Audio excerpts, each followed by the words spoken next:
caution. Your paradigm is about to shift at the intersection of fact and reason. You're entering Kingston Country. I'm Dan Kingston, and you're listening to the Dan Kingston Podcast. Producer Omar sent me this story that Zerohedge has been permanently suspended from Twitter for allegedly harassment. So Zerohedge is a platform. They have a history of providing controversial financial, economic, political information. They have a website. They also have a Twitter account, but not anymore. They're permanently suspended. At least that's the report. Well, I guess what happened was they ran an article on their website that named the personal information of scientist Peng Zhao, who Zerohedge claims may have knowledge about the source of the coronavirus. So I don't have the actual tweet that got Zerohedge suspended, but apparently it had something to do with revealing Peng Zhao's identity.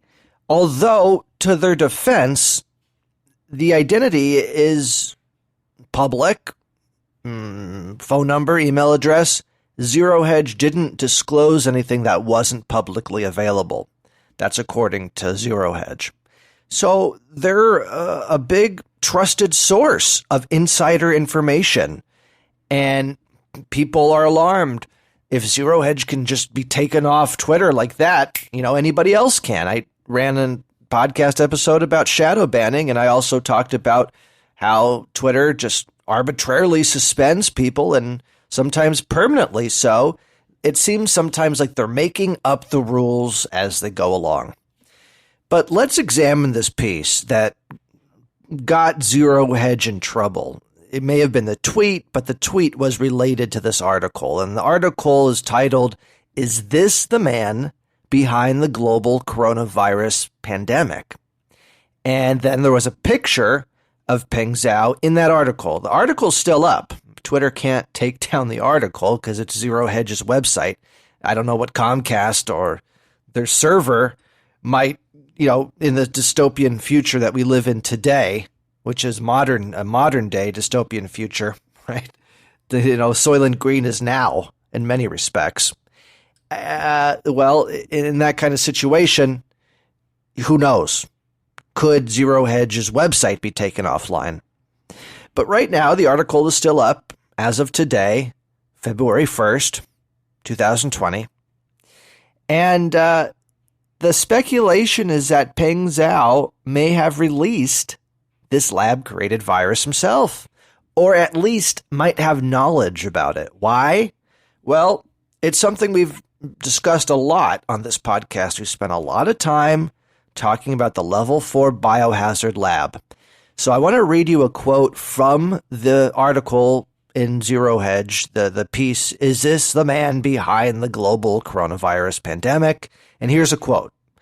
"The real reason behind the viral spread is because a weaponized version of the coronavirus, one which may have originally been obtained from Canada, was released by Wuhan's Institute of Virology, accidentally or not, a top level 4 biohazard lab, which was studying the world's most dangerous pathogens."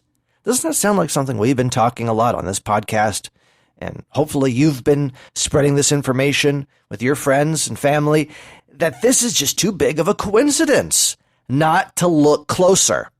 And what happens when people look closer? They get suspended or worse. That's not helpful. At this point, Twitter, you could argue, is complicit in covering up coronavirus news. Whether it's a misguided attempt to put the most valid information up front, what they're really doing is not letting the marketplace of ideas win. People are smart enough to figure this stuff out on their own, on a global, on a macro level. Individuals can get fooled, right? Sometimes I get fooled. I saw that picture of somebody vomiting blood in China on a bus, and I thought, oh my God, it's mutated. And then it was our conspiracy theory expert who corrected me, right? So, look, we have a responsibility here, But that's not to say that the responsibility also doesn't include asking tough questions, even if that puts us at risk of being deplatformed. What is the evidence that Zerohedge has against Peng Zhao? Well, there was a Chinese press release that's included in this article that shows Peng Zhao was currently studying why bats, which carry the coronavirus, don't get sick. That's what he was researching. And we know all the talk about bats. There's a lot of research going on about bats. Bats carry a lot of pathogens. They don't get sick. Why? Coronavirus is one of them. Peng Zhao is a Chinese researcher working at the Wuhan's Institute of Virology. Okay, this was the level 4 biohazard lab we keep talking about. Was it a bioweapon? Was it just a vaccine they were working on that broke loose before it was ready? I'm not a doctor, and by the way, I've had a real tough time. I've reached out to a lot of doctors and infectious disease specialists. Nobody wants to come on the Dan Kingston podcast. I wonder why. Because we actually ask tough questions. We're not CNN. We're not just going to ask about how do you put on the face masks. We want to know what's happening at this level 4 biohazard lab and why this isn't getting more attention in the mainstream news. Well, we know why. Because the mainstream media is a criminal conspiracy. That's why. And they're protecting their own backs. This is Kingston Country. Is this enough evidence, just one Chinese press release, that implicates Peng Zhao? No, it's not enough to say for sure, but it is enough to raise some suspicion that the guy studying bats and pathogens and coronavirus, he was specifically researching why bats carrying coronavirus don't get sick. And it just happens to be in the Wuhan Institute of Virology. And you're telling me that it's not okay to ask that question. So, look, I don't think doxing people, revealing people's, address, home address, or private information about them, I don't think that's okay or the right thing to do. Even for guilty people that look really guilty, because it's not in our hands to declare justice, right?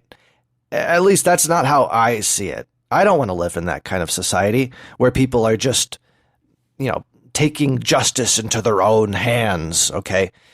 Now, if we ever get to that place, maybe we will, but right now we're not there, and so I don't believe in doxing. I don't. But I don't think that's what this was. I could be wrong, but it seems to me if his information was publicly available, if you could find his email address and phone number right there on his work website, that's not doxing. Doxing would be, okay, here is his address, his home address. If that information was shared, that is wrong. I don't have any information that was in the tweet. And if you have information about this tweet that got Zerohedge in trouble, I'd like to see it. It's obviously connected to this article, that's all the reports, but there's nothing I can see about the actual tweet.